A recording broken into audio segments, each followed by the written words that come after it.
Dans cette vidéo, je vais t'expliquer comment toucher un boxeur qui esquive comme Mohamed Ali.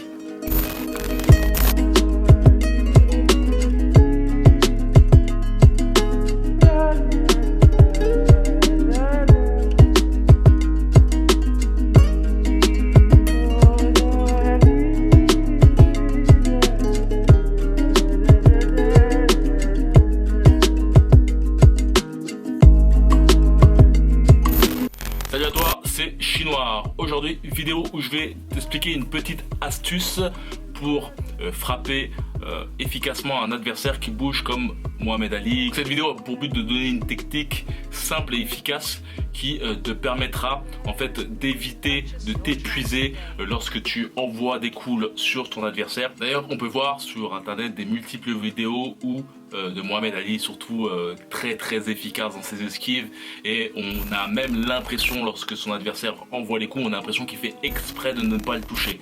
Néanmoins, Mohamed Ali avait ce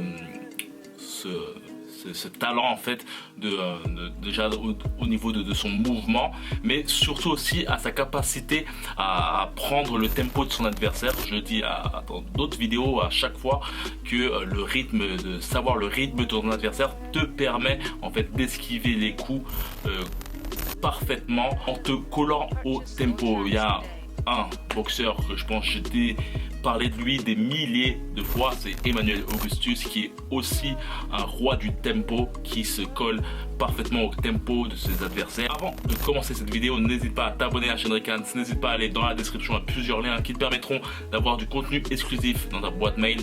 Aussi, il y a un lien qui te permettra d'avoir des formations plus abouties, des formations vraiment clés en main qui te permettent de résoudre vraiment un problème comme le fait de ne pas pouvoir aller dans une salle de boxe, ou aussi le fait d'avoir un entraîneur qui n'a pas forcément le temps de se focaliser sur toi. Il y a une formation qui te permettra en fait d'apprendre la boxe chez toi grâce à de multiples objets autour de toi. C'est comme si en fait j'étais avec toi. Je vais t'expliquer des techniques pratiques que des anciennes écoles de boxe, surtout communistes comme le Cuba et l'URSS, donnaient à leurs jeunes boxeurs. Si tu souhaites te procurer ce genre de formation qui te permettra d'apprendre la boxe chez toi ou même dans la salle de boxe, n'hésite pas à aller dans la description. Il y a plusieurs liens qui te permettront donc d'avoir des formations sur une problématique dite. Chose importante, n'hésite pas à liker, à disliker la vidéo pour me dire ce que tu en penses. Cela m'aide vraiment. Donc c'est une stratégie très intéressante de ne pas te focaliser sur la tête de ton adversaire.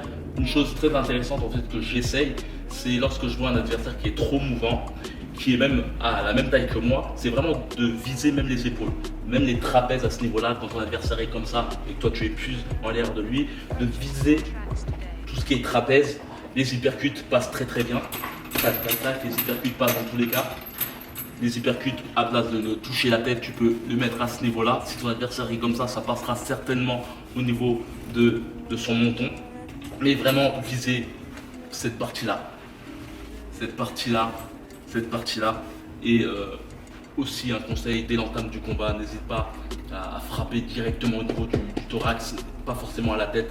Ça permet en fait de brouiller ton adversaire qui va se prendre un puissant direct au niveau du thorax et non au niveau de l'abdomen. Ça permet d'une part de stresser au niveau de sa respiration dès l'entame du combat. Certainement peut-être aussi de jouer au niveau cardiaque, ça peut certainement un peu vaciller le cœur. Et voilà. Ensuite, à force de frapper une fois à la tête, mais on va dire 70% au niveau des zones que je t'ai dit, et de temps en temps au niveau de la tête, et ben ça peut certainement jouer. Et ensuite tu peux certainement augmenter le pourcentage de frappe au niveau de la tête et le réduire au niveau du thorax.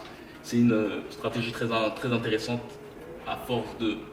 À la place de vouloir viser uniquement la tête comme une mule, de viser une sorte de pré-attaque, une partie de pré-attaque qui permet ensuite d'attaquer un peu plus fortement à la tête.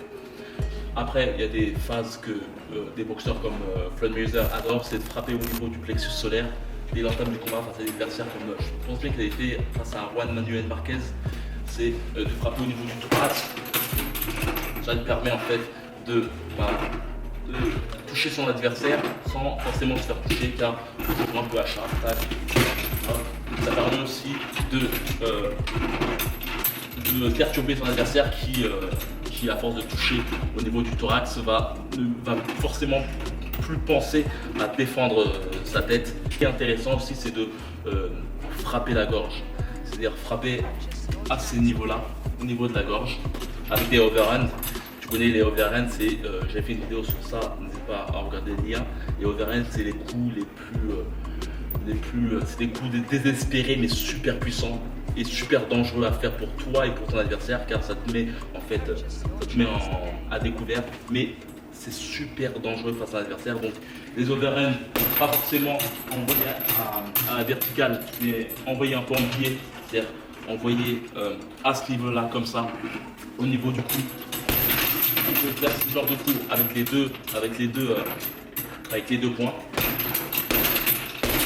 Chose intéressante, c'est que pour les personnes qui, par exemple pour les pros, qui font des combats de 6 rounds ou de 10 rounds, chose intéressante, c'est aussi frapper les épaules aussi. N'hésitez pas à frapper les épaules. Tout ce qui est trapèze, épaules, ça permet de détruire ton adversaire qui, au bout du compte, au fur et à mesure, va baisser les bras. Et je me rappelle bien que Geoffrazier, lui, lorsqu'il faisait face à Mohamed Ali, aimait tartiner aussi le bas de son corps, qui amenait en fait à faire perdre la vivacité à Mohamed Ali. George Foreman l'avait beaucoup fait aussi face à Mohamed Ali. Lorsque Mohamed Ali était sous les cordes, George Foreman a semé des gros coups au niveau du bassin.